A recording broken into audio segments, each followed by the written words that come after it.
published 17:30 EDT, 26 October 2017. Updated 17:30 EDT, 26 October 2017. For an organization lacking in trust, there was certainly a lot of it about on Thursday. On 21 occasions, FA Chairman Greg Clarke said the word when speaking to his organization's council at their autumn meeting. The FA, he said, had lost the trust of the public, of the football community, of their partners, even of the media, although they are not, by nature, a very trusting bunch. It was the nearest to a mea culpa we will get from Clarke. As his performance in Parliament showed, he doesn't take criticism well. In fighting his corner, he alienated the PFA, England internationals, anyone who thinks inclusion programs are more than fluff, and, most damningly, abuse victim Andy Woodward, who claims Clarke humiliated him by revealing details of a private meeting. Thursday's FA Council meeting saw Greg Clarke issue an extraordinary 2,600-word apology. It was a tour de force of administrative incompetence. Clarke could barely have looked worse had he sat there blowing bubbles of gum and letting them pop around his mouth. This was his attempt at a serious reboot. So, here we go again, a top-to-bottom cultural review. It isn't the first, and whether it is the last depends on whether Clarke is sincere or merely trying to maintain his position.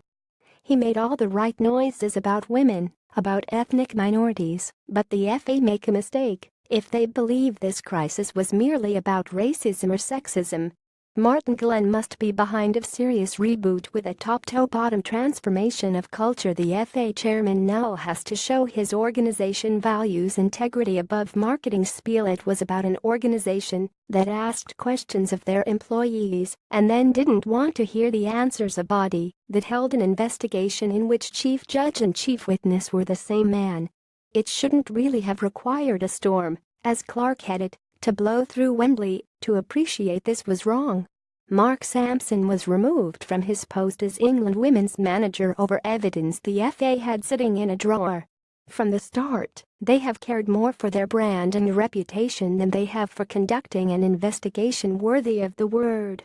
Unless that changes, unless they prioritize more than the message, it really does not matter the color or gender of their new appointments.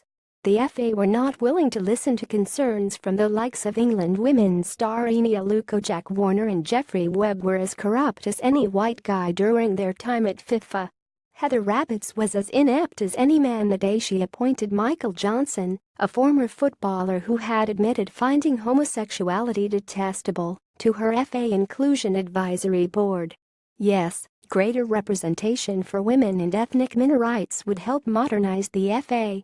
Yet the trust that has been lost, as Clarke admitted, is not simply from one community.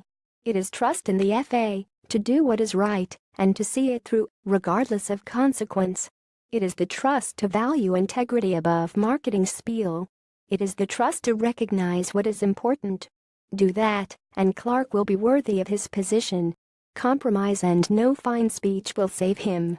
Mark Sampson was removed from his post over evidence the FA had sitting in a drawer.